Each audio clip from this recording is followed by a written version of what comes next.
Good afternoon and welcome to your old news update. My name is Bud Driscoll. I'm going solo again because unfortunately Izzy Fitz is still under the weather, otherwise known as Tim Unruh. So please give him your thoughts and prayers and for his speedy recovery. And before we start on our scintillating news of the week, I'd like to thank our sponsors, Eagle Crest Retirement Home, 1501 East Magnolia, and the Smoky Hill Museum, 211 West Iron. Now, topping your old news headlines this week, we'll go back 25 years to February 9th, 1992. 92, it's almost when I was hired. Cruz, that's the name of the cat, Cruz the Cat, is living proof that curiosity doesn't have to kill the cat. But the cat, well known to his mid-Salina neighborhood, it's the one who takes every open door or window as an invitation, showed that his curiosity easily could have ended his 9th and final life in the back end of a moving van somewhere in North Carolina. Cruz, ironically named, returned home to his owners, Cullen and Michelle Marshall, after a remarkable 13-day odyssey that took him from Salina to North Carolina and back. His trip included 8 days trapped in a moving van, 4 days in the care of total but incredibly compassionate strangers, and a final day posing as a piece of luggage on airplanes and as the center of attention for the Miss USA contestants in Wichita.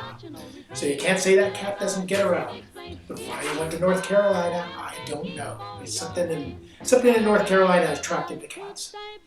And anyway, well, let's go back. We're going to skip 50 years. We're going to go 75 years already to February 9th, 1942. Then the war is on. The war is raging, World War II. And it's hitting the home front. More than 2,200 Salina County men, some fat and 40, others fuzzy chum striplings of 20, will register here as the nation musters its manpower for the all-out drive to victory. In brief, the draft applies to all men who are 20 years old on or before last December 31st, who are not yet 45 by next Monday, and who did not register in previous drafts. So that pretty much includes everybody. So sign up. All right, now we're going to go back 100 years to February 8th, 1917. It was stated on good authority this afternoon that a movement was underway to start quo warrant proceedings to oust City Attorney G.A. Spencer and at least 2 members of the City Council. Mayor Putnam and other city officials said they had no statement to make at present over the council's action in appointing Mr. Spencer in a specula meeting while the mayor was out of the city. This morning, Salina apparently had 2 city attorneys. City Attorney Willis Crowther was at the City Hall early to get material for ordinances, which he was to draw for the next meeting of the council, with City Attorney Spencer, however, was in his office ready to tend to any city business for which he might be summoned. Should the threatened legal action develop, and it is considered almost certain that it will, the bitterest municipal political fight ever known in the city will probably be underway. At least until the current city commission just the other day. And last but not least, we're going back 125 years ago to February 6, 1892 in the Salina Daily Republican.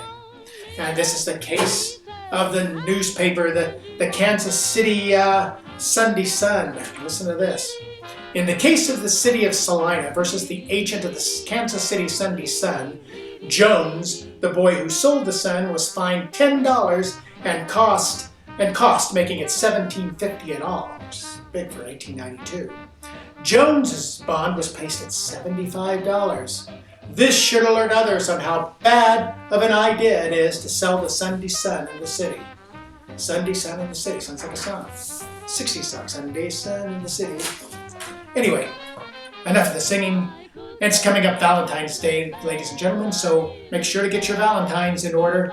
And everything else seems in order, so join us next week for another old news update.